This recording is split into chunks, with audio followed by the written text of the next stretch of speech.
From Thom Hartmann's Daily Take Substack. Is the message of Trump's White House, quote, power first, people last, end quote? A palace rising on public ground while the affordability crisis tightens its grip isn't just bad optics. It's a betrayal of the idea of America. Published December 19th, 2025. The following is a song inspired by this article.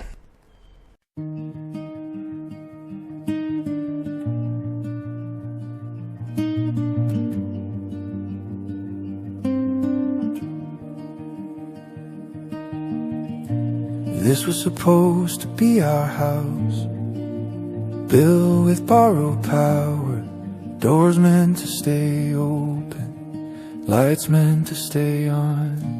Mama's counting pills on the kitchen table. He turned low, winter at the door. Daddy's working late, but the math won't save him. Bills keep coming, they always want more. They say be patient, say it's just the system, say this is how it's always been. But up on the hill where the lights burn gold and someone's building walls to keep us out again. They're raising a palace for the powerful while we're told to tighten our belts. Marble floors where the money goes, empty pockets everywhere else. They call it progress, they call it pride, but we're freezing right outside. It's the people's house, so we're told. Then why does it feel bought and sold?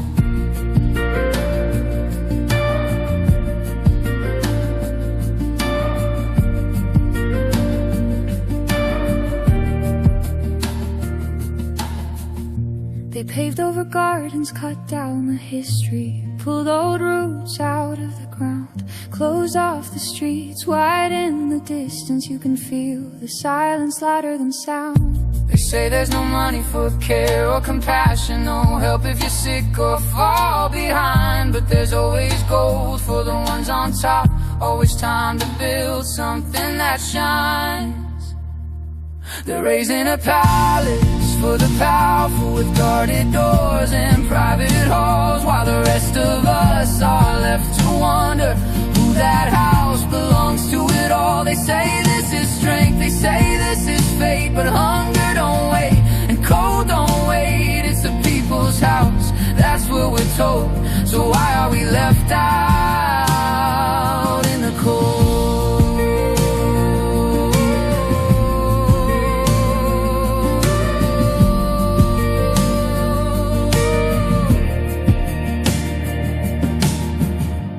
Power doesn't need a throne unless it's afraid of the crowd.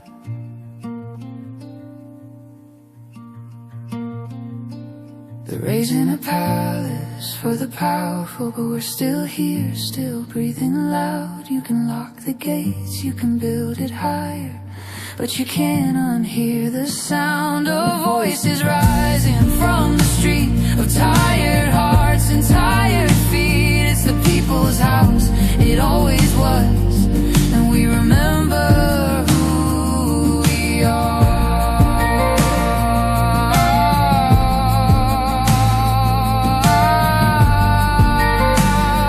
No palace stands forever.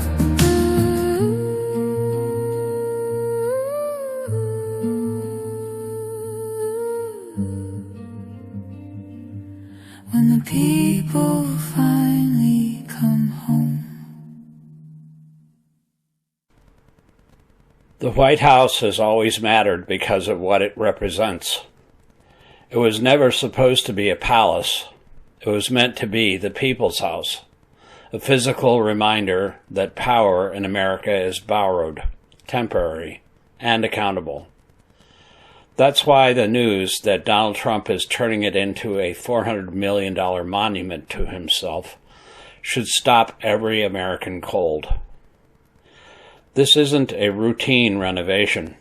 What Trump first floated as a ballroom has ballooned into a massive two-story complex with sweeping staircases, private residential quarters, and a secure bridge connecting it directly to the presidential residence.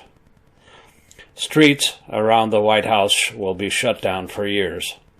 Historical gardens are being ripped out. The magnolia planted by Franklin Roosevelt in 1942 is gone. Jackie Kennedy's legacy is treated like landscaping debris. And this thing won't just sit on the White House grounds. According to the National Park Service, it will dominate them. It virtually overwhelms the West Wing and the Executive Mansion. That detail matters. Symbols matter. And this symbol screams something Trump has been telling us for years. In his mind, this country isn't about shared sacrifice or common good. It's about power, spectacle, and who gets to live above the law and above the rest of us. While Trump is building himself a palace, millions of Americans are deciding whether they can afford to see a doctor. Patients are cutting pills in half. Seniors are rationing insulin. Working people are drowning under rent, groceries, student loans, and insurance premiums that climb every year. We're told healthcare just wasn't meant to be, that there's no money for universal care, no money to make life affordable, no money to help people survive. Funny how there's always money for marble, steel, and ego when Trump or any other dictator anywhere in the world is running the show. This is how authoritarianism announces itself, and he's not even trying to be subtle about it. Strong men don't just seize power. They remake the landscape to reflect it. They build grand halls and private corridors while separating themselves physically and psychologically from the public. They hang huge banners with their faces on them from public buildings.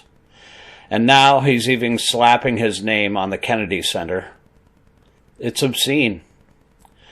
Look around the world and you'll see the pattern repeated again and again of civic spaces turned into monuments and humble government buildings becoming fortresses. Leaders of this type, if you would call them, quote, leaders, end quote, instead of, quote, tin pot dictators, end quote, stop walking among the people and start hovering above them. Trump isn't inventing anything new. He's following a playbook as old as the Egyptian pharaohs and the Roman emperors. The, quote, secure bridge, end quote, to gain access from the building from the White House residence alone tells you everything you need to know. This is about insulation, about never having to mix with the public, about power flowing smoothly behind locked doors and away from protest, dissent, and accountability. A president who believes in democracy doesn't need that, but a president who fears or even hates the people, but craves wealth and power to a corrupt Supreme Court has said he can grab at will, does. The White House was intentionally modest by design. It was a rebuke to kings and emperors. The White House's first residents, John Adams and Thomas Jefferson, refused to live like royalty because they understood that democracy depends on restraint. Jefferson used to answer the front door in his pajamas. Trump understands the opposite. He believes any symbol of his own personal power should look expensive, imposing, and permanent, like Trump Tower and his gaudy Gulf motels. This is why this project matters far beyond architecture. It's a declaration of values. And notice what has been erased to make room for it. Historic gardens, living symbols of past presidents who believed in stewardship rather than self-glorification.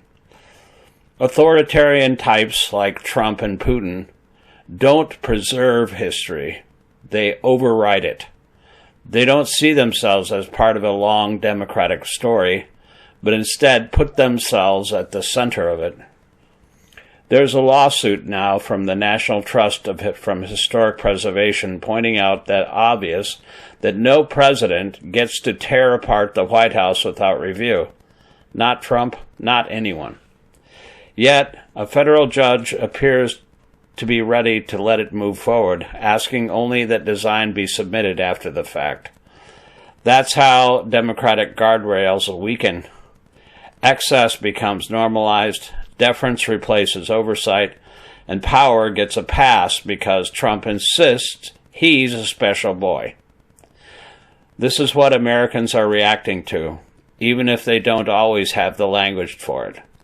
People feel the imbalance in their bones. They hear Republicans telling them to tighten their belts while loosening their own and those of the morbidly rich who own them. They see suffering framed as unavoidable, while luxury is treated as destiny. They understand instinctively that something is deeply wrong when a president builds himself a palace while calling unrealistic things like feeding the hungry, housing the homeless, and providing health care to the people. This moment matters because of what it reveals about the direction Republicans and the morbidly rich are taking our country. A democracy is supposed to make power feel smaller than the people, as the old quote, often misattributed to Jefferson, notes, quote, "When government fears the people, there's liberty. When people fear the government, there is tyranny," end quote. Trump wants to make power seem untouchable and the people to fear him and his masked goons. This isn't about taste or aesthetics. It's about whether America remains a republic or slides towards something darker. When leaders wall themselves off, elevate themselves physically above the public, and replace shared civic symbols with personal monuments, history warns us where that road leads. The White House belongs to we, the people. Every garden, every hallway, every inch of it exists because this country has repeatedly, for over 250 years, rejected kings. Turning it into a private palace while Americans are told to accept illness, debt, and precarity as fate isn't just obscene. It's a warning. Democracies don't collapse in a single moment. They erode as excess is excused and people forget who it serves. This project is Trump saying the quiet part out loud. He is not here to govern with us. He's here to rule above us. And Americans are right to reject that.